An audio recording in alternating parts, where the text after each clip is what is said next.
Hello dear students, कैसे हो आप लोग? बच्चों फर्स्ट लेक्चर में हम लोगों ने केमिकल इक्विलिब्रियम के फर्स्ट लेक्चर में हम लोगों ने पढ़ा था केमिकल इक्विलिब्रियम के बेसिक्स, रादर इक्विलिब्रियम के बेसिक्स। इक्विलिब्रियम क्या होता है, इक्विलिब्रियम स्टेट को कैसे डिफाइन करते हैं, इक्विलिब्रियम स्टेट कितने टाइप की होती है, और केमिकल इक्विलिब्रियम स्पेशली उसके कैरेक्टरिस्टिक क्या है, वो क्या होता है, किन परिस्थितियों में वो किसी केमिकल रिएक्शन में आता है, राइट। इस लेक्चर में हम इसको कंटिन्यू करते हैं कुछ बहुत इंपॉर्टेंट पोर्शन से जिसपे ये पूरा चैप्टर बेस्ड है।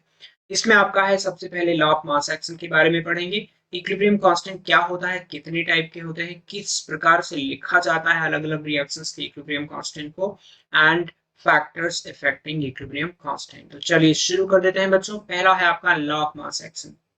तो जो law of mass action basically reaction के रेट को रिएक्टेंट की मोलर कॉन्सेंट्रेशन से कनेक्ट करता है। कुछ यूं डिफाइन करते हैं लॉ ऑफ मास एक्शन को, rate of a chemical reaction, rate of a chemical reaction is directly proportional to molar concentration या active mass भी कह देते हैं इसको, molar concentration of reactants raised to the power their stoichiometric coefficients, raised to the power their stoichiometric coefficients। मतलब अगर आपके पास कोई रिएक्शन है, मान लीजिए ए मॉलिक्यूल ए का बी मॉलिक्यूल बी का चेंज हो रहा है C molecule of C plus D molecule of D. कुछ सिंपल रिएक्शन है, ये एक आर्बिट्रेरी रिएक्शन मैंने ले लिया।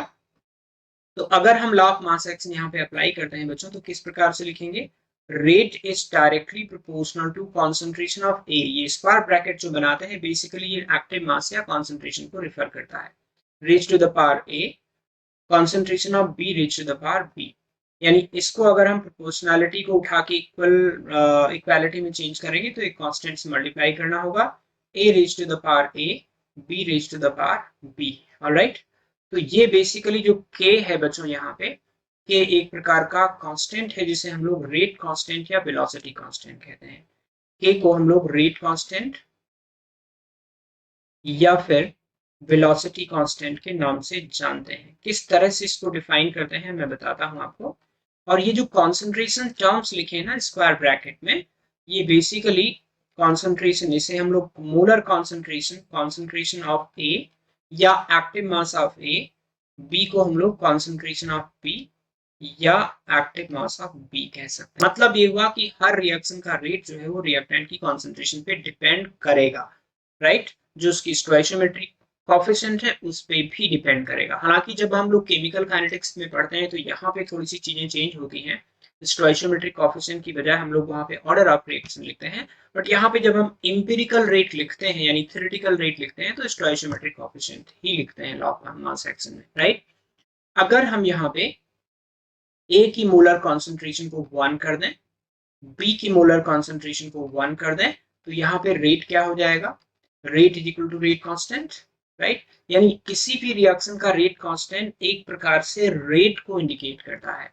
यानी rate constant is equal to, rate constant of a reaction is equal to rate of reaction at unit concentration of reactants. जब reactants का कॉन्सेंट्रेशन यूनिटी होगा उस समय जो रेट ऑफ रिएक्शन होगा वही रेट कांस्टेंट, या इसी को हम लोग वेलोसिटी कांस्टेंट भी कहते हैं, और भी नाम से जाना जाता है। इसी को हम लोग स्पेसिफिक रिएक्शन रेट भी कहते हैं।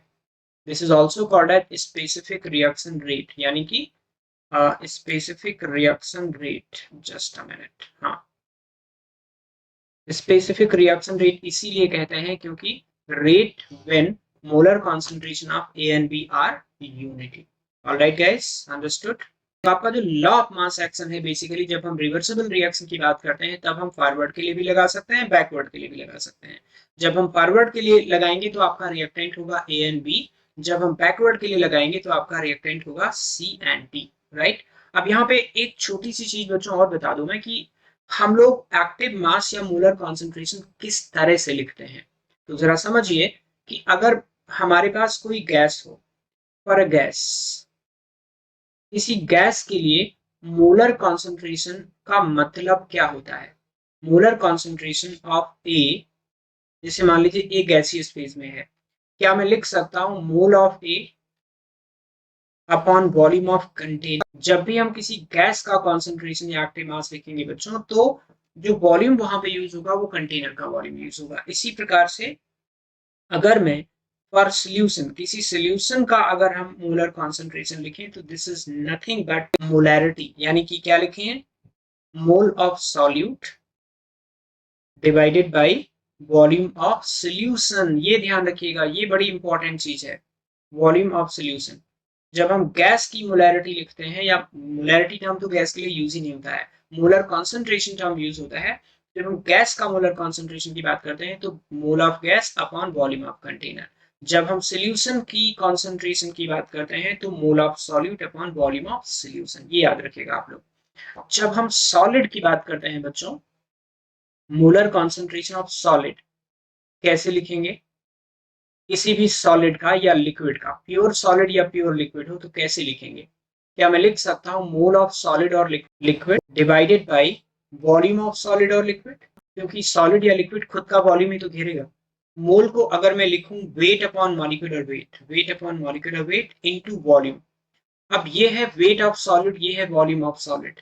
क्या मैं इसे डेंसिटी ऑफ सॉलिड लिख सकता हूँ, density upon molecular mass. Density given temperature पे कांस्टेंट होती है एंड मॉलिक्यूलर मास भी कांस्टेंट होता है, लिहाजा किसी सॉलिड या लिक्विड का जो मोलर कॉन्सेंट्रेशन या एक्टिव मास हुआ वो कांस्टेंट हो गया।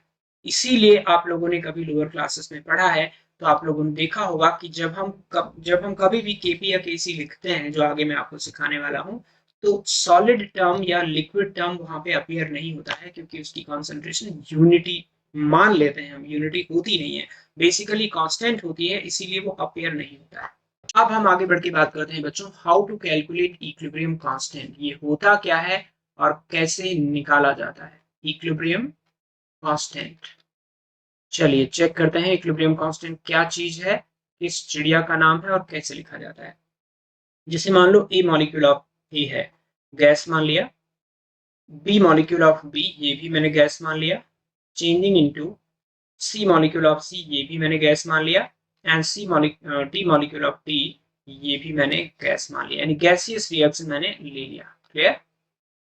अब अगर मैं इसका रेट ऑफ फॉरवर्ड रिएक्शन लिखूं तो कैसे लिखूंगा, रेट ऑफ फॉरवर्ड रिएक्शन यानी कि R F is equal to K forward into A raise to the power A into B raise to the power B, है ना। यहाँ पे के फॉरवर्ड है फॉरवर्ड रिएक्शन का rate constant, rate constant for forward reaction, for forward reaction, और ये है rate of forward reaction. And similarly अगर मैं रेट ऑफ बैकवर्ड रिएक्शन लिखूं बच्चों तो कैसे लिखूंगा, R B is equal to K B into C raise to the power C and D raise to the power D. Again Kb है rate constant for backward reaction, backward reaction. Okay, कहते हैं कि equilibrium पे जो tendency, जो condition आप लोगों ने पढ़ी है, क्या मैं लिख सकता हूं at equilibrium rate of forward reaction is equal to rate of backward reaction. Forward और बैकवर्ड रिएक्शन दोनों का रेट आइडेंटिकल हो जाता है। अब इसकी हेल्प से हम लोग यहाँ से इक्विलिब्रियम कांस्टेंट कैसे निकालेंगे जरा देखिए। क्या मैं लिख सकता हूँ के forward is into A raised to the power a, b raised to the power b is equal to k backward into c raised to the power c into d raised to the power d. All right, तो constant को k forward upon k backward को मैं इधर ले लिया, तो यहाँ पे मुझे मिलेगा c raised to the power c, d raised to the power d, a raised to the power a into b raised to the power b। क्योंकि ये कांस्टेंट है, ये भी कांस्टेंट है, दोनों का रिएक्शन रेशियो भी कांस्टेंट हो जाएगा, तो कांस्टेंट्स का रेशियो भी कांस्टेंट हो जाएगा, तो इसको मैं इक्विलिब्रियम कांस्टेंट लिख दिया, K equilibrium is equal to C raise to the power C, D raise to the power D upon A raise to the power A into B raise to the power B. Alright, यानी कि एक तरह से मैं equilibrium constant को define कर देता हूं rate constant of forward reaction और बैकवर्ड रिएक्शन का रेशियो। देखो आप, ये दोनों चीजें आइडेंटिकल ही हैं, यानी कि equilibrium constant is always equal to ratio of rate constant for forward reaction and that for backward reaction। Forward और बैकवर्ड रिएक्शन के रेट कांस्टेंट के रेशियो को हम लोग इक्विलिब्रियम कांस्टेंट कहते हैं। बस इसमें कॉन्सेंट्रेशन टर्म किस तरह से डालेंगे, किस तरह से यूज करेंगे वो ध्यान रखने का है। तो ये आपका स्मॉल सी हो गया, ये आपका स्मॉल डी हो गया, ये स्मॉल ए हो गया, स्मॉल बी हो गया। Stoichiometry will play a very important role है। ठीक है बच्चों, यानी कि हमने एग्जैक्टली आपको क्या बताया कि इक्विलिब्रियम कांस्टेंट को कैसे डिराइव करते हैं। अब हम बात करते हैं कि इक्विलिब्रियम कांस्टेंट कितने टाइप का होता है और कैसे लिखते हैं। राइट, चलिए, types of equilibrium constant. Types of equilibrium constant, हालांकि वैसे बहुत सारे टाइप के इक्विलिब्रियम कांस्टेंट होते हैं, लेकिन फिलहाल हमने एक केसी लिखा है, एक के पी लिखा है और एक के एक्स लिखा है। के सी होता है equilibrium constant in terms of concentration, in terms of molar concentration, molarity और simply molar concentration.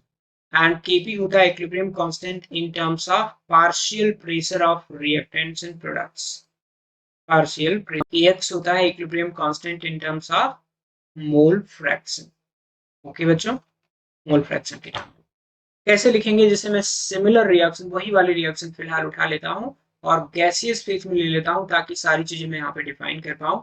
A molecule of A, B molecule of B changing into C molecule of C plus D molecule of D.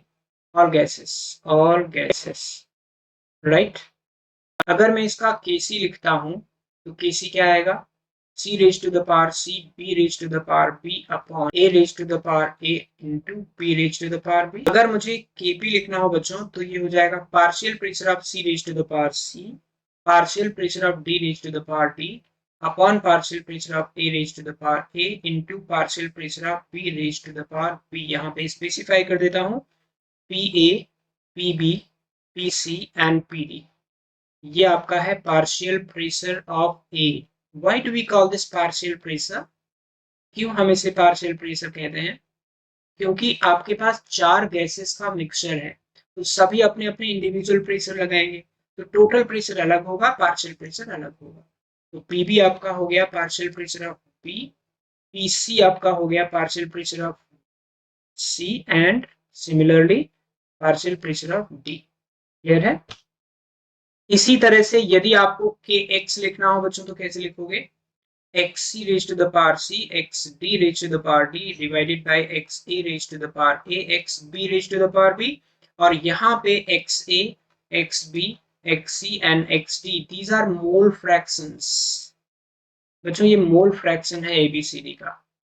Mole fraction of ए हो गया, B हो गया, सी हो गया, D हो गया। Right, तो ये कुल मिला के मैंने आपको तीन तरीका बताया है कि इस तीन तरीके से हम इक्विलिब्रियम कांस्टेंट को एक्सप्रेस करेंगे।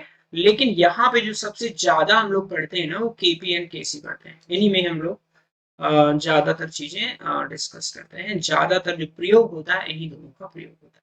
क्लियर है? एंड केपी और केसी में अपने आप में एक रिलेशन एग्जिस्ट करता है, जरा चेक करते हैं कि वो कौन सा रिलेशन है।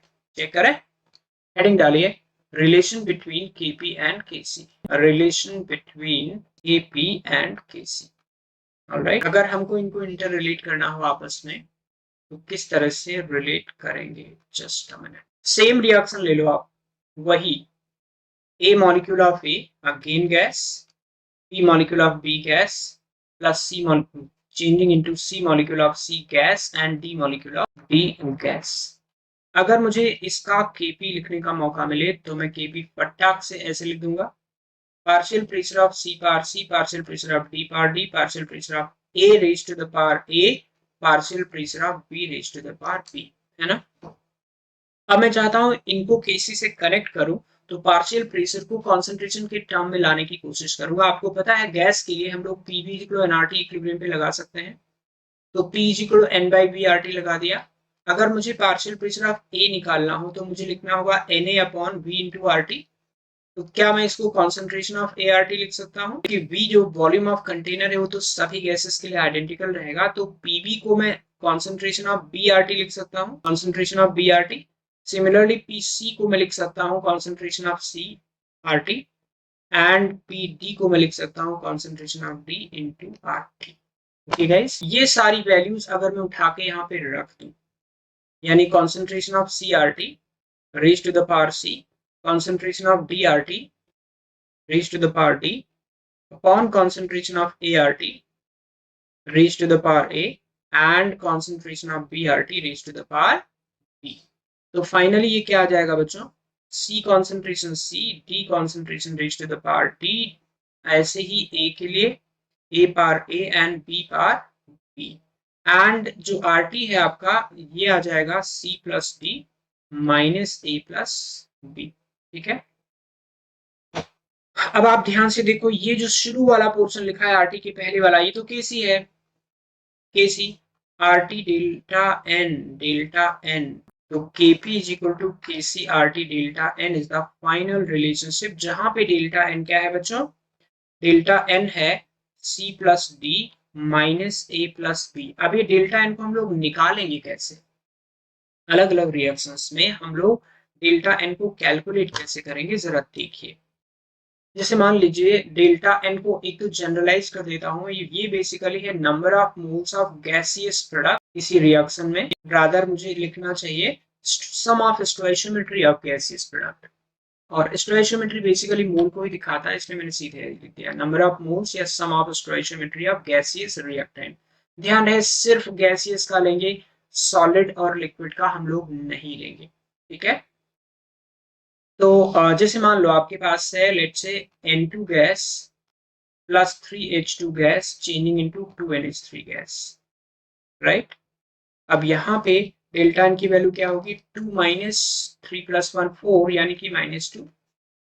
ऐसे आप ले लो calcium carbonate solid changing into calcium oxide solid plus carbon dioxide gas, delta N की वैल्यू कितनी हो जाएगी 1 माइनस 0, क्योंकि प्रोडक्ट जो है वो तो 1 है, लेकिन रिएक्टेंट में किसी भी प्रकार का गैसियस कंपोनेंट नहीं है, सिर्फ कार्बन डाइऑक्साइड गैसियस है, तो ये 1 हो गया। इसी प्रकार से PCl5 gas changing into PCl3 gas plus Cl2 gas, delta N की वैल्यू कितनी हो गई 2 माइनस 1 यानी कि 1। ऐसे ही H2 gas plus I2 gas changing into 2HI gas, कितना हो गया डेल्टा एन बच्चों, डेल्टा एन की वैल्यू 0।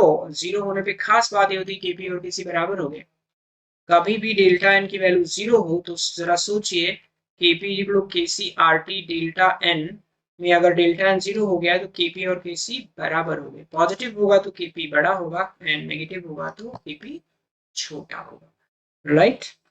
इस तरह से आप अलग अलग रिएक्शन के लिए डेल्टा एन निकाल सकते हो। ध्यान रहे सिर्फ गैसियस रिएक्टेंट और प्रोडक्ट को ही हम लोग कंसिडर करते हैं डेल्टा एन निकालते वक्त, लिक्विड और सॉलिड को कंसिडर नहीं करते। अब हम लोग बात करते हैं, देखो हमने Kp और Kc में रिलेशनशिप आपको डिराइव करके बता दिया, इसी प्रकार से आप खुद ट्राई करिएगा, ट्राई करिएगा find the relation between Kp and Kx, और हमारे कमेंट बॉक्स में छोड़िएगा आपका रिलेशनशिप यानी फार्मूला जो आएगा।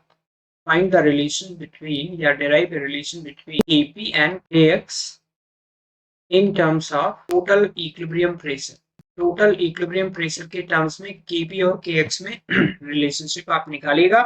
मैं आपको सिंपली ये हिंट देता हूं कि जो Kx होता है वो मोल फ्रैक्शन की टर्म में लिख सकते हैं और आपको पता है इवन पार्शियल प्रेशर निकालते वक्त हम लोग mole fraction into total pressure लिखते हैं, तो जब आप ये करोगे ना, अप्लाई करोगे तो बड़े आसानी से ये रिलेशनशिप निकाल पाओगे।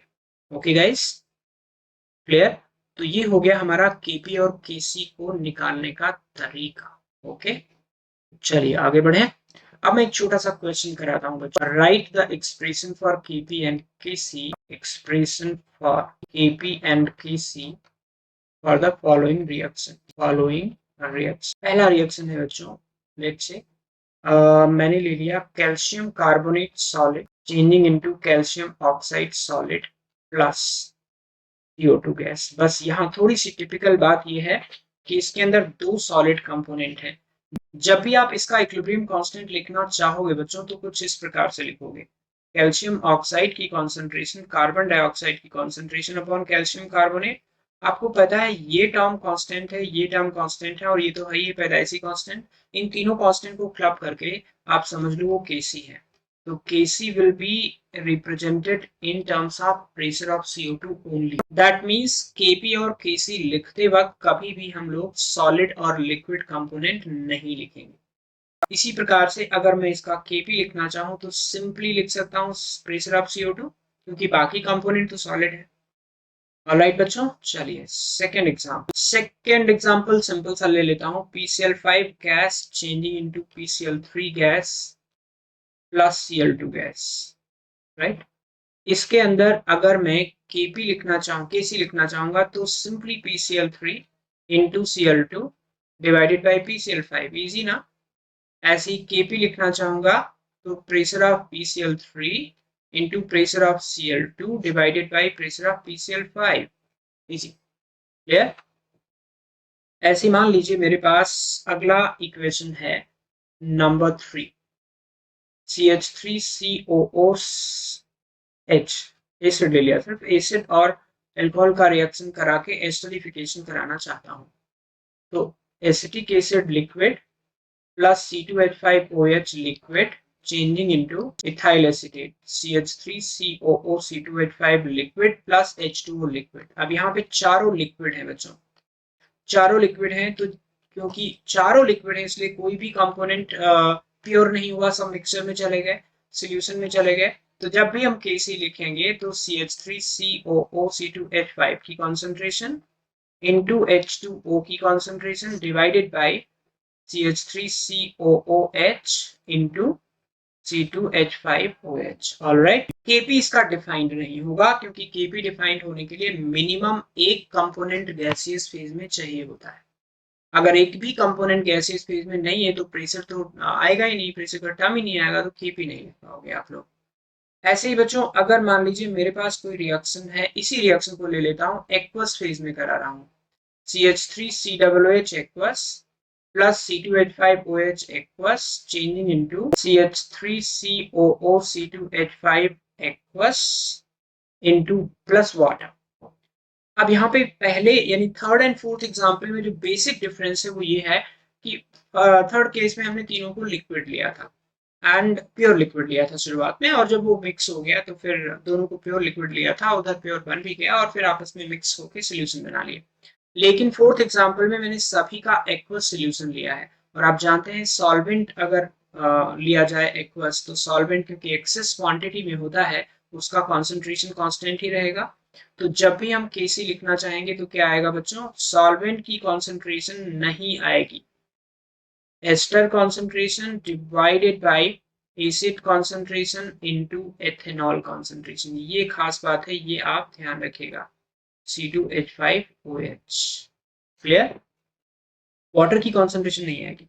ऐसे ही अगर आपने इसमें एथेनॉल एज ए सॉल्वेंट लिया होता तो एथेनॉल की कॉन्सेंट्रेशन नहीं आती, सारे एथेनॉलिक सोल्यूशन हो जाते। तो जो सॉल्वेंट लिया जाता है उसकी कॉन्सेंट्रेशन कभी भी हम Kc के एक्सप्रेशन में नहीं लिखते हैं, और Kp तो वैसे डिफाइन नहीं अगेन क्योंकि गैसियस कंपोनेंट नहीं है। ओके बच्चा, एक एग्जांपल और लेता हूं। मान लीजिए आपके पास NH4HS है solid changing into ammonia gas plus H2S gas. अगर आप Kc लिखना चाहेंगे क्या आएगा, NH3 concentration into H2S concentration. Kp लिखना चाहेंगे क्या आएगा, pressure of NH3 into pressure of H2S, that's it, H2S। कोई खास बात नहीं है, कोई भी खास बात नहीं है, क्योंकि आप देख रहे हैं कि ये सॉलिड है, ये सॉलिड कंपोनेंट आपको Kp या Kc के एक्सप्रेशन में नहीं अपीयर होगा, क्लियर है। One more example, ammonium carbamate का decomposition NH2COONH4 solid changing into 2 ammonia gas plus carbon dioxide gas। अगर मैं इसका Kc लिखना चाहूँ तो क्या लिखेंगे, NH3 की concentration raised to the power 2 into CO2 की concentration, एंड Kc लिखना चाहेंगे, ये Kc हो गया, Kp लिखना चाहेंगे तो क्या आएगा, pressure of ammonia square into pressure of carbon dioxide, right. तो ये मैंने कुछ 5-6 एग्जांपल लेकर के आपको ये बताने की कोशिश की है बच्चों कि कभी भी हमें किसी पर्टिकुलर रिएक्शन का Kp और Kc लिखना चाहिए तो किन बातों का ध्यान रखना है, किन बातों का ध्यान रखना है। देखिए पहली बात तो ये है कि अगर कोई सॉलिड कंपोनेंट है या कोई लिक्विड कंपोनेंट है वो पिक्चर में नहीं आएगा, उस pure liquid and pure solid, बाकी सभी आ जाएंगे।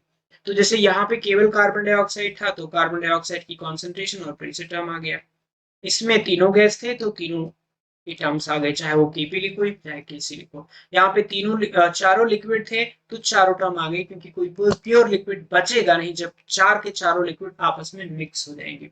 यहाँ पे मैंने वाटर एज अ सॉल्वेंट लिया है, एक्वस फेज में सारे लिक्विड्स लिए हैं, तो फिर वाटर का यानी सॉल्वेंट का कॉन्सेंट्रेशन नहीं अपेयर होगा, है ना। यहाँ पे ये दोनों गैस हैं एंड रिएक्टेंट सॉलिड है, तो सॉलिड कंपोनेंट नहीं आया। यहाँ पे भी वही बात है। एक आखिरी एग्जांपल और ले लेता हूँ बच्चों।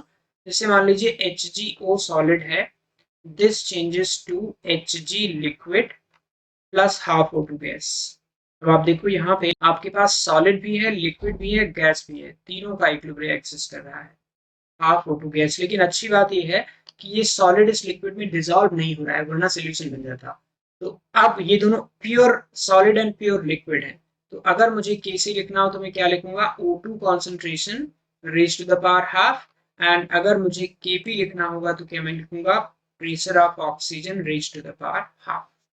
ठीक है बच्चों, ऑल राइट। तो ये हो गए कुछ बेहतरीन एग्जाम्पल आपको ये समझाने के लिए कि केपी केसी लिखते वक्त किन किन बातों का ध्यान रखना पड़ता है। इसी के साथ आज के लेक्चर में हम इतना ही कवर करेंगे। बाकी जो कंटेंट बचा है कि इक्विलिब्रियम कांस्टेंट कौन कौन से फैक्टर्स पे डिपेंड करता है, वो हम नेक्स्ट लेक्चर में शिफ्ट करते हैं, राइट। बच्चों, इससे पहले कि मैं अपना लेक्चर क्लोज करूं, एक बहुत important information on behalf of Unacademy. October 23 को 10 बजे से 1:15 के बीच में IIT प्रिपरेशन से रिलेटेड एक बहुत इंपॉर्टेंट वेबिनार होने वाला है। इसमें अनअकैडमी के टॉप एडुकेटर्स रैंकर्स के साथ इंटरैक्ट करेंगे और आपको बताएंगे कि प्रिपरेशन की राइट स्ट्रेटजी क्या होनी चाहिए। काउंसलिंग से रिलेटेड बहुत सारी इंफॉर्मेशन देने वाले हैं, एकेडमिक प्लानिंग क्या होनी चाहिए और किस तरह से IIT JEE 2022 के लिए प्रिपरेशन करना चाहिए, क्या करना चाहिए क्या नहीं करना चाहिए। ये बेसिकली फ्री ऑफ कॉस्ट आप सभी लोग ज्वाइन कर सकते हैं। उसके लिए एक इनवाइट कोड यूज करना पड़ेगा, वो है SD सर लाइव। इसका लिंक मैं पोस्ट कर दूंगा आपके लिए डिस्क्रिप्शन बॉक्स में, वहां से आप कॉपी करके अपना इनवाइट कोड डाल करके और रजिस्टर कर सकते हैं इसके लिए। इसके अंदर क्या होने वाला है, जो बेसिक मेन पॉइंट है वो बताया जाएगा आपको by top educators of Unacademy. Proven strategy to crack IIT JEE। IIT JEE को क्रैक करने की क्या स्ट्रैटेजी एक बच्चे को रखनी चाहिए पूरे साल, ताकि उसके एक बहुत अच्छे रैंक निकल आए, राइट। बोर्ड और JEE का किस तरह से बैलेंस बिठाए, किस तरह से पढ़ाई करें। जो बच्चे क्लास 12 में होते हैं उनके पास समय की बहुत कमी होती है, तो बोर्ड की तैयारी और IIT JEE की तैयारी को कैसे सिंक्रोनाइज करें उसके बारे में रैंकर्स भी आपको बताने वाले हैं एंड एडुकेटर्स भी आपको बताने वाले हैं। Enroll and get a free counseling session. All right, बच्चों, thank you very much for joining me today.